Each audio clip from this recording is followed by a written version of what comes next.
네, 유한솔의 오늘 뭐 사니 시작해보겠습니다. 오늘은 논란의 사건, 사고, 이슈들 살펴보는 날입니다.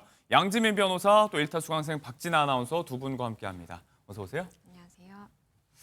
자, 오늘 가장 먼저 가볼 곳은 방송인 박나래 씨와 관련된 수사 이야기가 될 것 같습니다. 원래 당초에 저희가 뉴스라이브에서 어제 전해드린 대로 오늘 첫 번째 박나래 씨에 대한 피고소인 경찰 조사가 예정이 돼 있었습니다. 강남경찰서의 포토라인에 서게 되면서 논란 이후에 처음으로 공식석상에 서게 될 예정이었는데 이 조사가 연기됐다는 소식이 들어와 있습니다.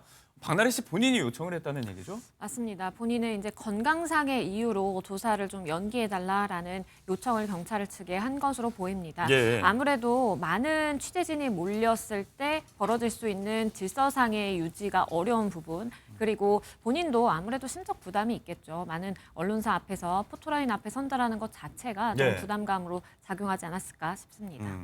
자, 지금 이제 8건의 수사 가운데 하나의 축이 전 매니저들 간의 갑질 의혹이란 말이에요. 일단 주된 수사 대상, 박나래 씨도 이 전 매니저 A 씨를 고소를 했고 전 매니저 A 씨도 지금 박나래 씨를 고소했습니다. 각각의 건이 용산경찰서와 강남경찰서에 지금 배당이 돼 있고 이 전 매니저는 귀국을 하고 나서 조사를 또 한 차례 받은 상황이에요. 자, 이 와중에 조사가 이루어진다면 강남경찰서에서 양측의 대제 신문이 있을 것이다 이런 보도도 있었는데 일단 조사가 미뤄졌습니다. 향후 있을 조사에 이런 대제 신문의 가능성은 있을까요? 우리가 대질신문이라는 것은 일반적으로 이 피의자 두 명이 서로 다른 이야기를 하고 있다라든지 예. 아니면 뭐 꼭 진술상에 이 부분은 당사자의 반응이라든지 이런 것들을 종합적으로 고려했을 때 신빙성을 따져볼 수 있겠다라는 경우에 허용이 됩니다. 네. 물론 동의를 받아서 꼭 진행을 해야 되는 것은 아니고 수사기관의 판단에 맡겨져 있는 것인데요. 다만 지금 양측이 뭐 대립선을 타는 그러한 진술에 대립을 하고 있는 예. 그러한 것은 사실이지만 충분히 이 문자 메시지를 주고받은 부분이라든지 당시의 상황을 고려했으면 그러한 정황 증거 내지는 간접 증거를 통해서 충분히 신빙성을 따져볼 수는 있다라는 판단이 들거든요. 네. 그렇기 때문에 수사기관 입장에서도 대질신문을 물론 하나의 카드로 활용할 수는 있겠지만 네. 좀 신중할 가능성이 있겠다라는 생각이 듭니다. 네, 한편으로는 지금 저희가 잠시 보여드렸지만 어제 바로 이제 공개된 박나래 씨가 출연한 예능이 있는데 이 건은 지금 논란이 있기 전에 이미 촬영이 다 된 거고 패널로서 출연을 하는 거기 때문에 이제 편집 없이 일단 방영이 된다고 알려져 있습니다. 그래서 오랜만에 또 OTT 방송을 통해서 박나래 씨의 모습을 저희가 볼 수가 있었는데 자, 박나래 씨가 지금 받고 있는 수사 8건 가운데 또 하나의 축을 이야기를 잠시 해봐야 될 것 같아요. 불법 의료 서비스 이 건도 있죠. 이 의혹의 핵심 인물 당사자는 이제 이른바 주사이모로 알려진 A 씨에 관한 얘기입니다. 자, 이 인물도 얼마 전에 경찰 조사를 받고 나왔습니다. 그런데 이후에 돌연 이 방송인 전현무 씨를 저격하는 것 같은 메시지를 연이어내면서 또 논란이 되고 있잖아요. 그렇습니다. 연예인 불법 의료행위 혐의로 조사를 받았던 이른바 주사이모 A 씨.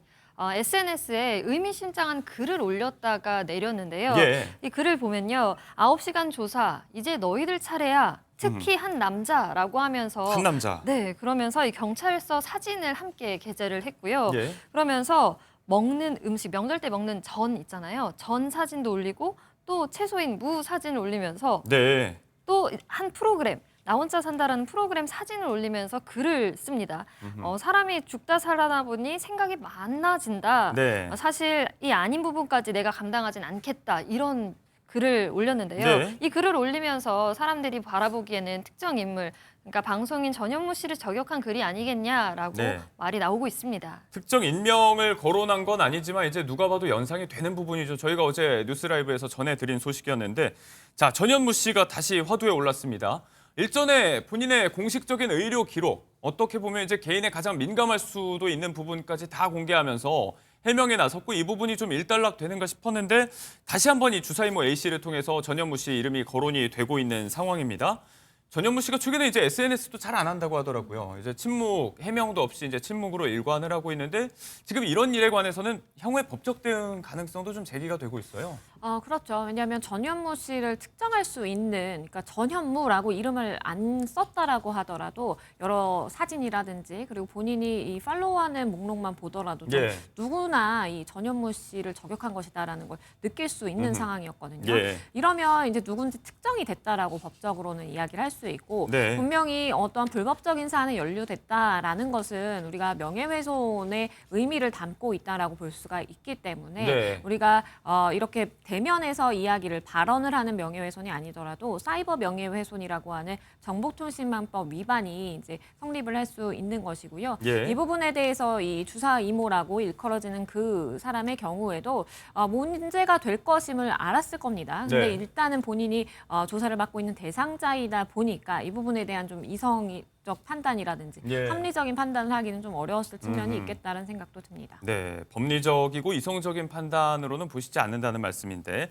주사이모 A 씨가 다시 불을 붙인 전현무 씨 의혹에 대한 이야기까지 저희가 좀 해봤습니다. 한 차례 미뤄진 박나래 씨 경찰 조사와 함께 이야기를 해봤고요.